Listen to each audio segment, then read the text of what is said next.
Hello दोस्तों, कैसे हैं आप सब। उम्मीद है आप सब अच्छे होंगे।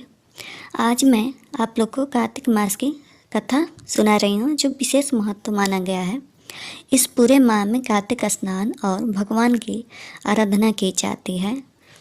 कार्तिक मास की कथा सुनने से सारे पापों का नाश होता है और भगवान हरि विष्णु की कृपा प्राप्त होती है। तो चलिए मैं आगे कहानी सुना रही हूँ। एक नगर में एक ब्राह्मण और ब्राह्मणी रहते थे। वे रोजाना 7 कोस दूर गंगा यमुना स्नान करने जाते थे। इतनी दूर आने जाने से ब्राह्मणी थक जाती थी। तब ब्राह्मणी कहती थी कि हमारे एक बेटा होता तो कितना अच्छा रहता। बेटे की बहू आती तो हमें घर वापस आने पर खाना बना हुआ मिलता और बहू घर का काम भी करती। ब्राह्मणी की बात सुनकर ब्राह्मण ने कहा कि तूने बात तो सही कही है, चल मैं तेरे लिए बहू ला ही देता हूँ। ब्राह्मण ने कहा कि एक पुटली में आटा डालकर कुछ मोहरे रख दे। ब्राह्मण के कहे अनुसार ब्राह्मणी ने पुटली बांध कर दे दी। पुटली लेकर ब्राह्मण चला गया। ब्राह्मण अभी कुछ दूर ही गया था कि उसे यमुना के किनारे बहुत ही सुंदर लड़कियां दिखाई दी। वे रेत में घर बनाकर खेल रही थी। उनमें से एक लड़की ने कहा कि मैं अपना घर नहीं बिगाड़ूंगी, मुझे तो रहने के लिए ये घर चाहिए। लड़की की बात सुनकर ब्राह्मण मन ही मन सोचने लगा कि बहू बनाने के लिए यही लड़की सही रहेगी। जब वह लड़की जाने लगी तो ब्राह्मण भी उसके पीछे पीछे उसके घर तक चला गया। वहां जाकर ब्राह्मण ने कहा, बेटी अभी कार्तिक मास चल रहा है, इसलिए मैं किसी के घर खाना नहीं खाता। मैं आटा लेकर आया हूँ, तुम अपनी माँ से पूछो कि क्या वह मेरे लिए आटा छानकर 4 रोटी बना देंगी। यदि वह मेरा आटा छानकर रोटी बनाएंगी तो ही मैं रोटी खाऊंगा। लड़की ने जाकर अपनी माँ से सारी बात कह दी। माँ ने कहा, ठीक है, जाकर बाबा से कह दे कि वह अपना आटा दे दे, मैं रोटी बना दूंगी। जब वह आटा छानने लगी तो आटे में से मोहरे निकले। वह सोचने लगी कि जिसके आटे में इतनी मोहरे हैं उसके घर में कितनी मोहरे होंगी। जब ब्राह्मण खाना खाने बैठा तो लड़की की माँ ने कहा, बाबा आप अपने लड़के की सगाई करने जा रहे हो। तब ब्राह्मण ने कहा कि मेरा बेटा तो काशी में पढ़ने गया हुआ है, लेकिन यदि तुम कहो तो खांड कटोरे से विवाह करके तेरी बेटी को अपने साथ ले जाऊं। लड़की की माँ ने कहा, ठीक है बाबा, और खंड कटोरे से शादी करके ब्राह्मण के साथ भेज दिया। ब्राह्मण ने घर जाकर कहा, रामू की माँ दरवाज़ा खोलकर देख, मैं तेरे लिए बहू लेकर आया हूँ। ब्राह्मणी बोली, दुनिया ताने मारती थी, अब आप भी मारने लगे। हमारे तो 7 जन्म तक कोई बेटा बेटी नहीं है, तो बहू कहाँ से आएंगी। ब्राह्मण ने कहा कि तू दरवाज़ा खोलकर तो देख। जब ब्राह्मणी ने दरवाज़ा खोला तो सामने बहू को खड़ी देखा। उसने बहू का स्वागत किया और आदर सत्कार से अंदर ले गई। अब ब्राह्मण और ब्राह्मणी स्नान करने जाते तो बहू घर का सारा काम करके और खाना बनाकर रखती। वह उनके कपड़े धोती और रात को पैर भी दबाती। इस तरह काफ़ी समय बीत गया। ब्राह्मणी ने अपनी बहू से कहा कि बहू कभी भी चूल्हे की आग मत बुझने देना और मटके का पानी ख़त्म मत होने देना। एक दिन चूल्हे की आग बुझ गई। तब बहू भागी भागी अपनी पड़ोसन के पास गई और कहा कि मेरे चूल्हे की आग बुझ गई है, मुझे थोड़ी आग चाहिए। मेरे सास ससुर सुबह 4 बजे से गए हुए हैं, वह थके हारे आएंगे, इसलिए मुझे उनके लिए खाना बनाना है।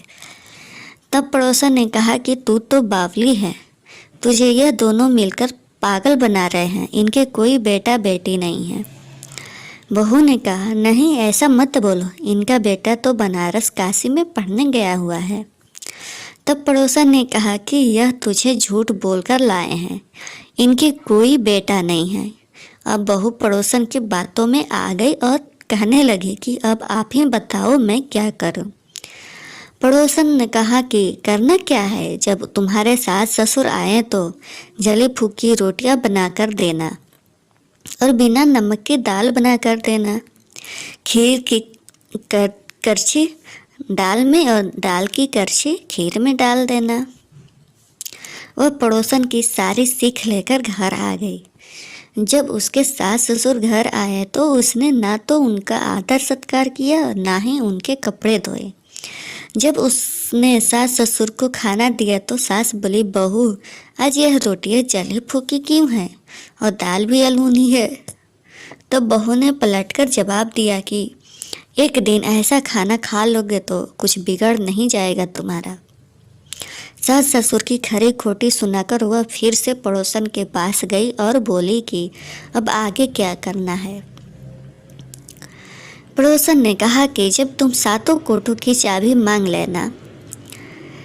अगले दिन जब भी स्नान करने के लिए जाने लगे तो बहू अड़ गई कि मुझे तो सातों कोठों की चाबी चाहिए। तब ससुर ने कहा कि इसे चाबी दे दो, आज नहीं तो कल इसे ही देनी है। तब सास ने बहू को चाबी दे दी। सास ससुर के जाने के बाद जब बहू ने दरवाजे खोले तो देखा कि किसी में अन्न भरा है, किसी में धन भरा है और किसी कोठे में बर्तन पड़े हैं। जब उसने सबसे ऊपर का 7वां कोठा खोला तो उसने देखा कि शिव जी, पार्वती माता, गणेश जी, लक्ष्मी माता जी, पीपल पथवारी, कार्तिक के ठाकुर, राय दामोदर, तुलसी जी का बिड़वा, गंगा यमुना व 33 कोटि देवी देवता विराजमान हैं। वहीं पर एक लड़का चंदन की चौकी पर बैठा माला जप रहा है। यह सब देखकर उसने लड़के से पूछा कि तू कौन है। तब लड़का बोला कि मैं तेरा पति हूँ, अभी दरवाज़ा बंद कर दे, जब मेरे माता पिता आएंगे तब दरवाज़ा खोलना। यह सब देखकर बहू बहुत खुश हुई और 16 श्रृंगार कर सुंदर वस्त्र पहनकर अपने सास ससुर का इंतजार करने लगी। उसने अपने सास ससुर के लिए अच्छे अच्छे पकवान बनाए।